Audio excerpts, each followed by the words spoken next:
In the spring of 1942, the armed forces of Germany and Japan seemed invincible, sweeping across Europe, Asia, Southeast Asia, and North Africa. In June of 1942, only 6 months after their successful attack on Pearl Harbor and our battleships, the Japanese leaders decided to finish off the American Navy and occupy the islands of Midway. The defeat of the Japanese Navy in the Battle of Midway marked the high water line of the tide of Axis advances. It was not recognized at the time, but the tide had turned and began receding. It took 3 more years and many battles to defeat the Axis, but keeping the Lend-Lease lines of supply open through the Indian Ocean supported the British victory, the important British victory, at El Alamein and the Russians at Stalingrad.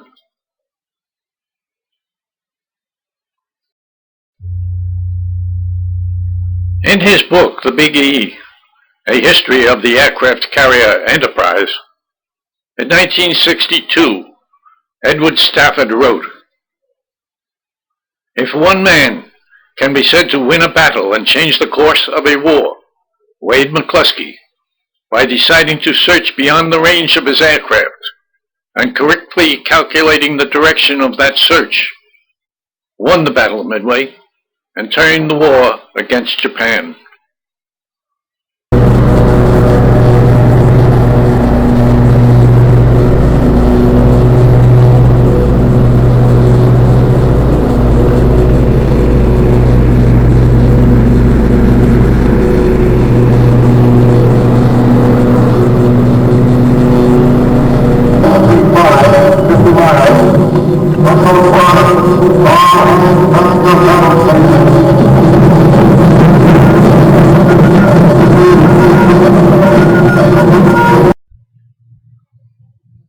Consider the problems inherited by Admiral Chester Nimitz in May 1942 after he had assumed command at Pearl Harbor as SINCPAC. Outside his office, the sight and stench of death emanated from the sunken wrecks of our battleships. Himself a submarine warfare specialist, he had long considered the battleships to be our Navy's main offensive weapon. In January, the carrier Saratoga had been torpedoed and had to return to the West Coast for repairs. Our Navy had lost the carrier Lexington and the Battle of Coral Sea. The Yorktown, our other carrier in that battle, was damaged. In Washington, Admiral King was critical of Admiral Fletcher's conduct of the Coral Sea battle. Also in Washington, President Roosevelt and Prime Minister Churchill announced the Germany First policy, relegating Nimitz's Pacific War to a holding action, with limited call on the nation's resources. The press worried about possible Japanese strikes against Hawaii, the west coast of America, or the Panama Canal. What a load this was for a man to take up. What had prepared him, Admirals King, Towers, Spruance, Fletcher, McCain, and Halsey, and their staffs, to assume these heavy leadership responsibilities when their country needed them so desperately? Their naval careers had spanned peacetime years, when the military forces were ridiculed and maligned. Budgets were tight during the Depression years and advancement slow. Where did these persevering patriots come from?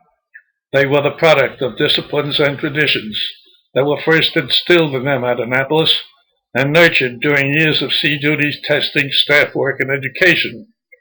Their entire naval careers were a continuing selection process designed to weed out the weak and incompetent and to temper the strong. At that time, the Japanese had already advanced south and west through the South Pacific and Indian Oceans. In January, shortly after Pearl Harbor, Japanese land-based aircraft sank the British capital ships Prince of Wales and the Repulse up here in the China Sea. In February, Japanese carrier aircraft had taken a heavy toll of shipping in the harbor of Port Darwin, Australia. Also in February, the combined American, British, and Dutch Asiatic fleet of 9 cruisers and 18 destroyers was nearly annihilated here by the Japanese in the costly Battle of Java Sea, along with their old carrier, the Langley. During the first 2 weeks of April, Japan's force of 5 fleet carriers had effectively driven the Dutch, British, and American navies out of the Indian Ocean, sinking the British aircraft carrier Hermes and the heavy cruisers Cornwall and Dorsetshire. The Japanese carrier cruiser task force raided freely in the Bay of Bengal, striking the ports of Colombo and Trincomalee on Ceylon, sinking dozens of merchant ships and oil tankers. In India, the Nationalist Party was awaiting the opportunity to evict the British and welcome the Germans and the Japanese. The Japanese fleet moved as far west as Madagascar, which was in the hands of the Vichy French, who were cooperating with the Germans and the Japanese. The Japanese were threatening to sever vital Lend-Lease pipelines through the Indian Ocean to the British Army at Suez, to the Russians via Iran, and to China through the Burma Road. Southward, in the opposite direction, sailed the tankers carrying Mideast oil needed to feed America's war machines. Control of the Indian Ocean was important. With the Mediterranean closed by the Germans, these Lend-Lease routes were vital. Had the Japanese chosen to send an invasion force, they could have occupied Ceylon virtually unopposed. Believe me, these were desperate times in the Indian Ocean. The subject of German-Japanese plans to unite in the Middle East is too broad a subject for me to take up today. Let these few slides suffice.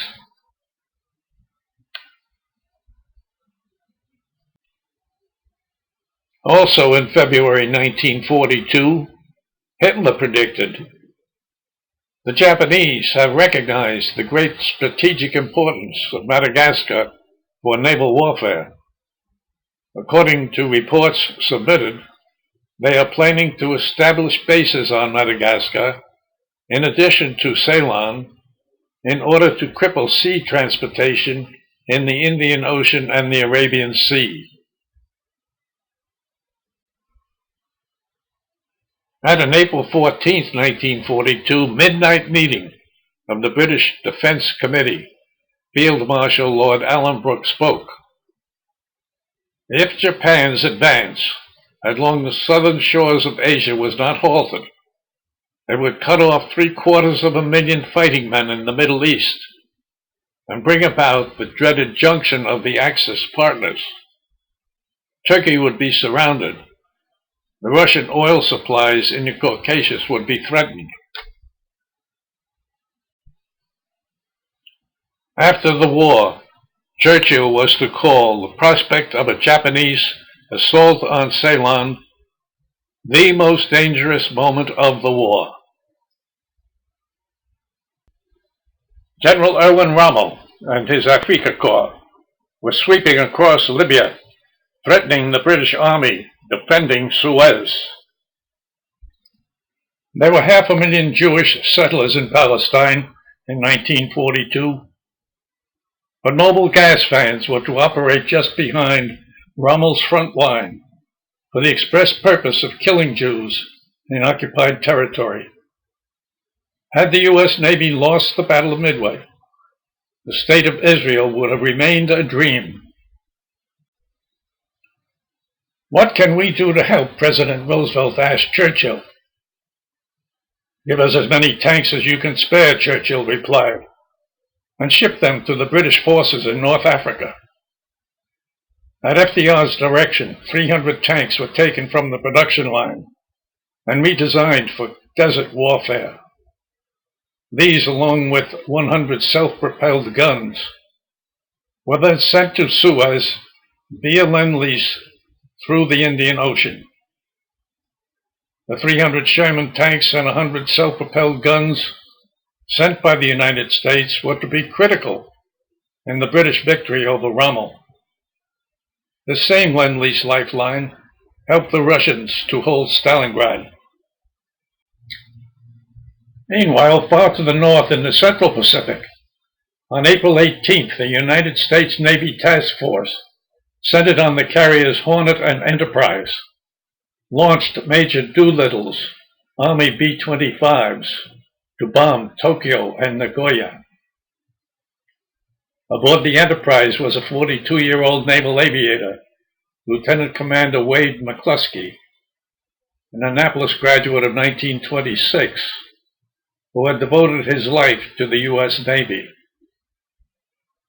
Never in their wildest imaginings could Churchill, General Auchinleck, Admiral Nimitz, Admiral Nagumo, General Rommel, and the German officers have conjured up the chain of events that caused the chaotic raid of Major Doolittle and the courage of men like Lieutenant Commander McClusky to alter the course of history at the Battle of Midway.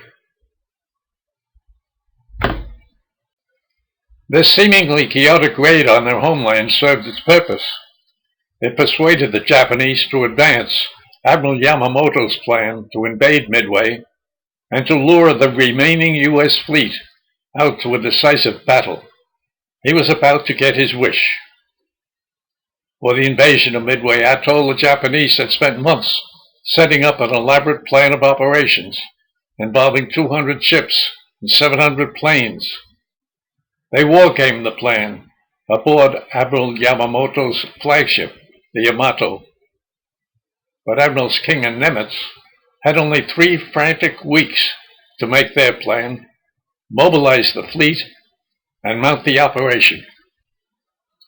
American cryptographers had broken the Japanese communications code and were well informed of the Japanese fleet's movements.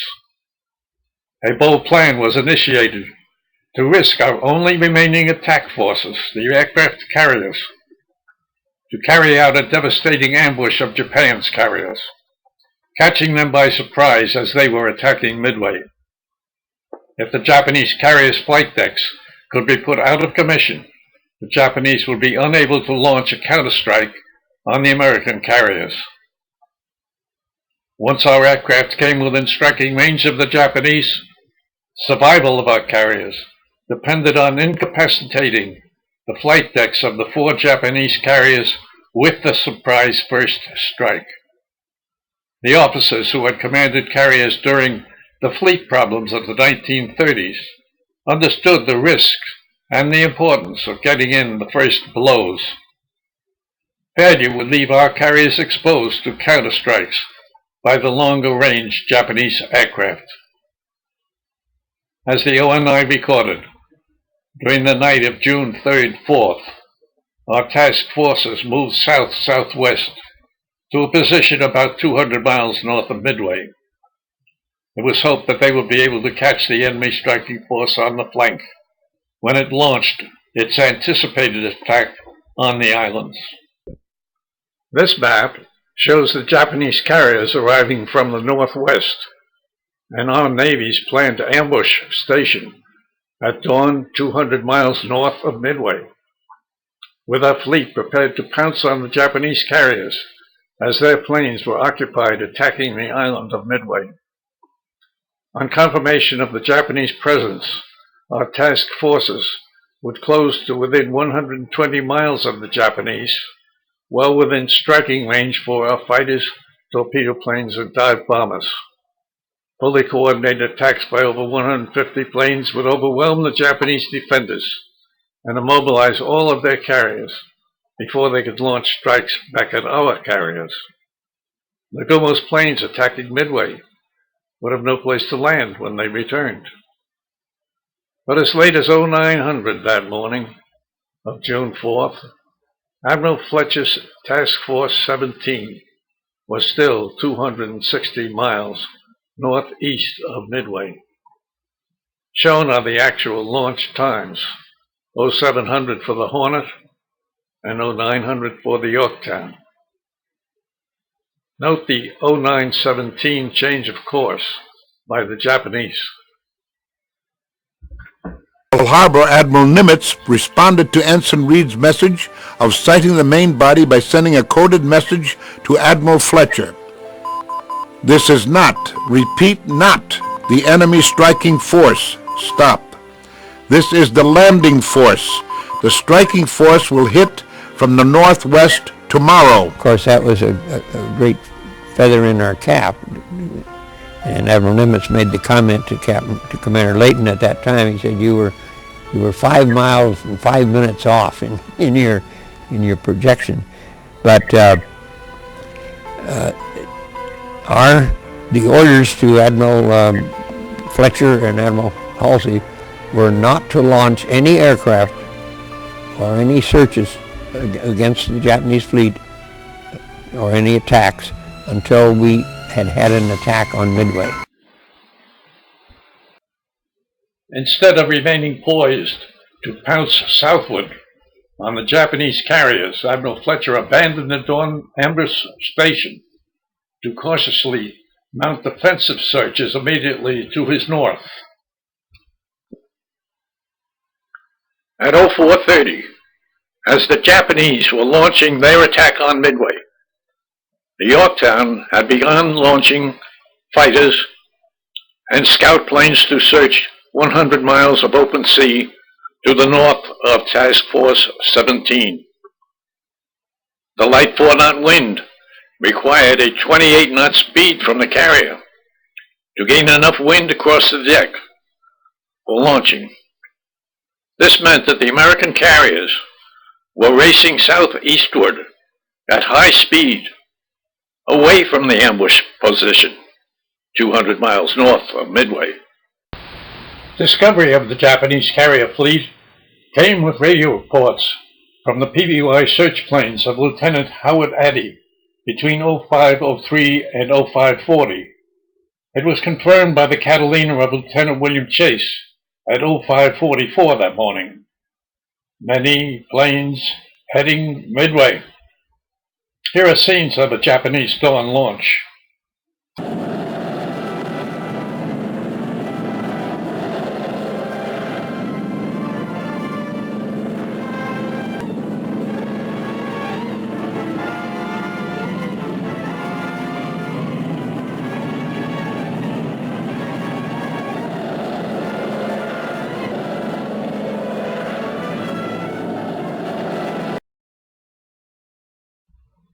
All Midway land-based planes were promptly launched.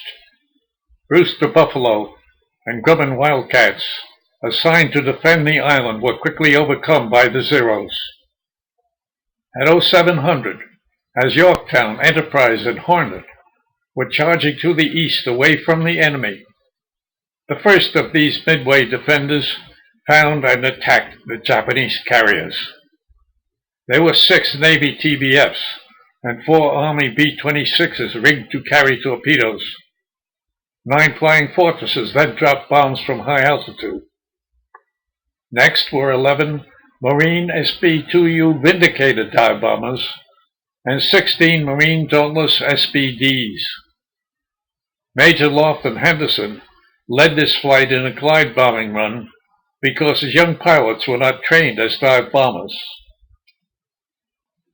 All of these separate land-based forces, Army Air Force, Navy, and the Marines, navigating independently, did a fine job of finding the Japanese carriers on the open sea 135 miles northwest of Midway. They were all repulsed with catastrophic losses. Not a single hit was scored. The few planes that returned to Midway were shot to ribbons, most no longer serviceable. The islands of Midway were in flames. Having beaten off all these attacks, at 0905, Admiral Nagumo signaled, "Proceed northward after recovering planes. We plan to contact and destroy enemy task forces." The Quito Butai had started recovering the Midway strike planes at 0837. The opportunity to implement our Navy's ambush had been lost, as well as the element of surprise.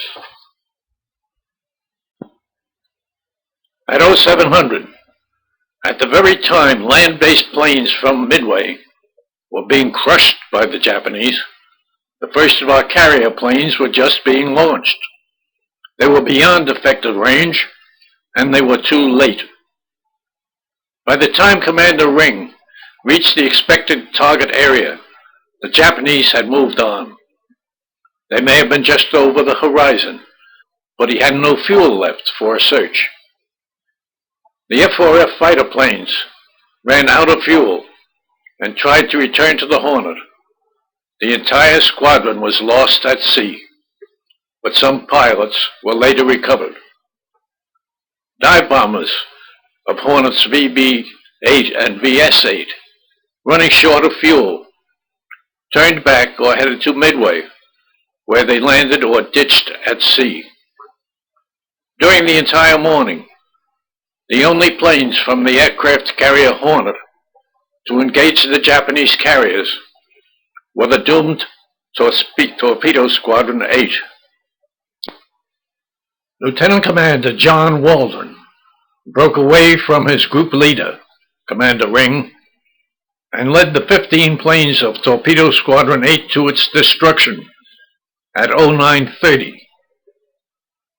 The Japanese carriers then raced northeast, leaving behind one survivor, Ensign George Gay, clinging to his seat cushion in the sea. All 15 planes were shot down in this futile attack. Our carrier Enterprise began launching Commander McClusky's B-6 and B-6 about the same time as the Hornet's ill-fated air group.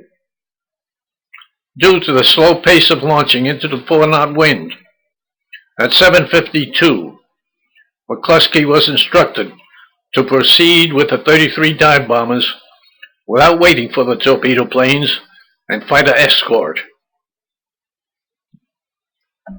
Again, the Japanese carriers were no longer at the estimated target location. McClusky knew what was at stake and took his squadron beyond the point of no return in his determination to save his ship and his shipmates. At this time, Wade McClusky was 42 years old, considered too old by Admiral Halsey to be flying fighter planes. Halsey appointed him Air Group Commander because he trusted his mature judgment and experience. They had worked together for many years, and Halsey knew that McClusky was well aware of the importance of immobilizing the flight decks of the Japanese carriers. McClusky's SBDs had been airborne for nearly 2.5 hours and were at the limit of their combat radius. For somewhere out here was the heart of the enemy's naval strength. He had to find the enemy if he put every plane in the ocean. He initiated a square search. On the second leg, he spotted a Japanese destroyer headed northeast at high speed. Wisely, he followed, and it led him to the Japanese fleet. He started a high-speed run-in to the most advantageous attack position for his squadron, targeting the Kaga and the Akagi. Let's leave them here, poised to attack, as we follow the Yorktown group. At 0900, the Yorktown launched 17 dive bombers of BB-3 led by Lieutenant Commander Max Leslie, 12 torpedo planes, and only 6 fighters for escort.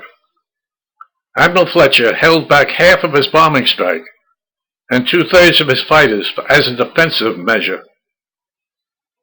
Since the Japanese had turned northeast at 9:17, they closed the range between the two forces, and the Yorktown planes reached the target fleet in good order. However, only 4 torpedo planes survived the attack, and those hits were scored.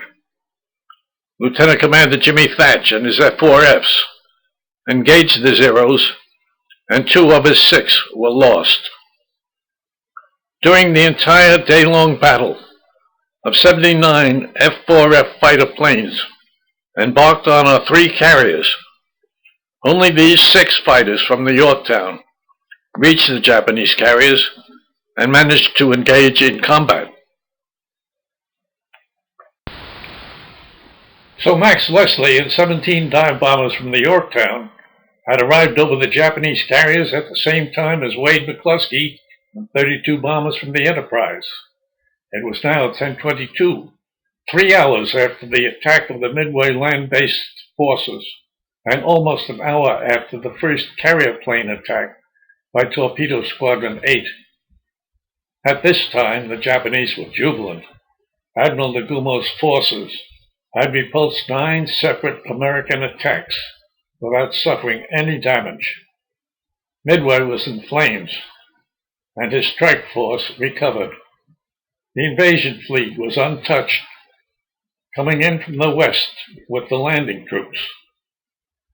Nagumo was closing in on the American carriers with overwhelming power. Enterprise, Yorktown, and Hornet were practically defenseless by this time, with their air groups decimated. High overhead, 2 Annapolis 1926 classmates were about to reunite and smash the Japanese carriers. Wade McClusky led his Enterprise group in from the southwest, targeting Kaga and Takagi, as Max Leslie came in from the northeast, with the Yorktown dive bombers targeting Hiryu. While the Japanese were occupied with attacking Midway, the U.S. launched its strike force from the Hornet, Enterprise, and Yorktown. The mission was simple but daunting: locate and destroy the Japanese fleet.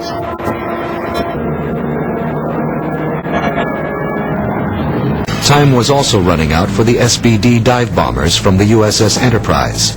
Already en route to the Japanese carriers, all 33 planes were ordered to proceed without waiting for fighter escort.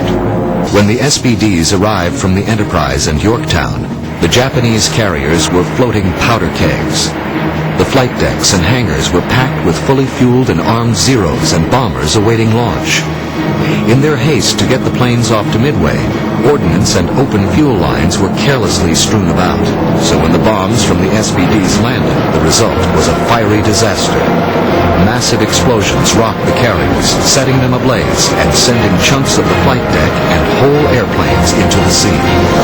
In all of 6 minutes, Japan would lose 3 of its 4 carriers at the battle. In 6 minutes, what had promised to be a magnificent victory for Admiral Nagumo turned into the worst disaster the Japanese Navy had suffered in 350 years.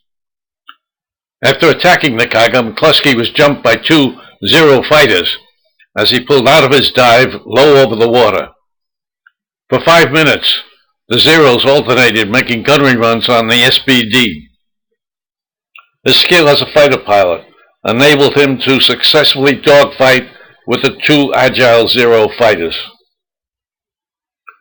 His gunner, Walter Chakasuluksak, shot down one and the other quit. The SBD had 52 shell holes in it. The cockpit controls were shot up, and McClusky took a bullet through his shoulder. Still, he managed to land safely aboard the Enterprise and immediately went up to the bridge to report to Admiral Spruance. McClusky completed his report when Commander Walter Boone, executive officer of the Enterprise, exclaimed, "My God, Mac, you've been shot!" Boone had to notice blood running down the pilot's left hand and dripping onto the Admiral's metal deck as he made his report. His duty done, this heroic officer, Lieutenant Commander Wade McClusky, was taken below to sick bay for treatment. He had done his duty. The Japanese carrier Hiryu had escaped the morning disaster, and Admiral Tamon Yamaguchi wanted revenge. At 10:45, he launched a strike against the American carriers, consisting of 18 Naval dive bombers and 6 Zeros. Those were to be followed by 8 torpedo planes and 3 Zeros as soon as they were rearmed. The American ships had radar, and a cordon of 14 Yorktown F-4Fs was vectored out to meet the incoming raid. These were the fighters Admiral Fletcher had held in reserve from the morning strike. Picked up on radar 32 miles out, the Japanese dive bombers fought a running battle with the Yorktown's defenders. Only 7 made it through the cordon and tipped over into their dives at 12:10. These 7 managed to make 3 bomb hits on the Yorktown, which brought it to a standstill. Dive bombers were also an effective weapon for the Japanese. Hiryu's second strike of 9 torpedo planes was launched at 13:31. Again intercepted en route, the Japanese pilots managed to strike the Yorktown with 2 of their powerful torpedoes, which basically finished off the Yorktown. Admiral Fletcher had transferred his flag to the cruiser Astoria, and at 1800 that evening turned tactical command of the American fleet over to Admiral Spruance. That afternoon, of all the planes with which our Navy had started the day, only a mixed squadron of 25 dive bombers from the Enterprise and Yorktown were available for the final attack on Hiryu, the 4th Japanese carrier. Unescorted by fighters, the dive bombers finished off the Hiryu with the loss of only 3 planes, despite being intercepted at high altitude and harassed by the Japanese Zeros before, during, and after their dives. Of 223 aircraft of all types embarked on the 3 carriers and 114 land-based on Midway, only the Enterprise and Yorktown, dauntless dive bombers, inflicted any damage on the 4 Japanese carriers, and that damage was enough to save the day for Admiral Nimitz. The Enterprise official after-action report, filed by Captain George Murray just 9 days after the battle, stated, "The spirit, although shared by pilots and gunners alike, found its highest expression in the person of Air Group Commander Lieutenant Commander C.W. McClusky. On June 4th, prior to intercepting the main enemy forces, it was his decision, and his decision alone, that made the attack possible, which led to the destruction of a major part of the enemy forces. It is the considered opinion of the commanding officer that the success of our forces hinged upon this attack. Any other action on the part of Lieutenant Commander McClusky would inevitably have led to the irreparable loss to our forces." Signed, G.D. Murray. The Japanese invasion force withdrew, and Yamamoto's main battle group retreated all the way back to Japan. Never again did the Japanese task forces threaten the vital Lend-Lease lifelines through the Indian Ocean. Later that year, the British held at El Alamein and the Russians at Stalingrad. The Medal of Victory for the Battle of Midway was awarded Admirals Nimitz and Spruance, who carried on to see the war to its successful conclusion. Media attention was focused on Lieutenant Commander John Waldron, Ensign George Gay, and the sacrifice of Torpedo Squadron 8. There was Ensign Gay, who appeared on the cover of Life magazine. This feature made no mention of the dive bombers. In September, 3 months after the battle, Admiral Fletcher was transferred, being placed in command of the Northwest Sea Frontier, based in Seattle, Washington. That same month of September, 3 months after the battle, Admiral John Towers was transferred to Admiral Nimitz's headquarters at Pearl Harbor as Com-Air Pac. Admiral Towers was a pioneer naval aviator who had participated in the development of aircraft carriers and took part in every fleet exercise involving carrier and task force tactics since 1926. His career had been a dogged battle to win acceptance for aviation from a Navy that had been dominated by battleship admirals. Although he and Admiral Nimitz had been pre-war adversaries, Nimitz could no longer deny the need for his expertise. In the 1950s, 10 years after the Battle of Midway, the TV documentary films Crusade in the Pacific and Victory at Sea continue to show the sinking of the Japanese carriers at Midway by torpedo bombers. Here are clips from Victory at Sea showing all 4 of Japan's carriers being sunk by torpedo bombers.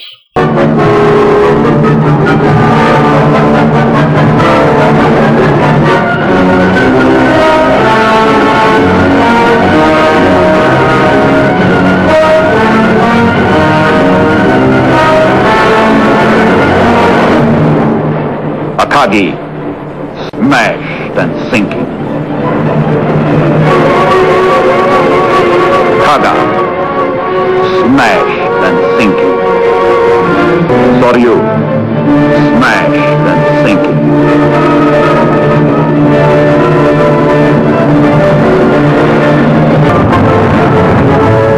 Hiryu, smashed and sinking. 4 Japanese carriers gone, and with them their irreplaceable pilots. Showing all 4 carriers being sunk by torpedoes could not have been a simple mistake 10 years after the battle.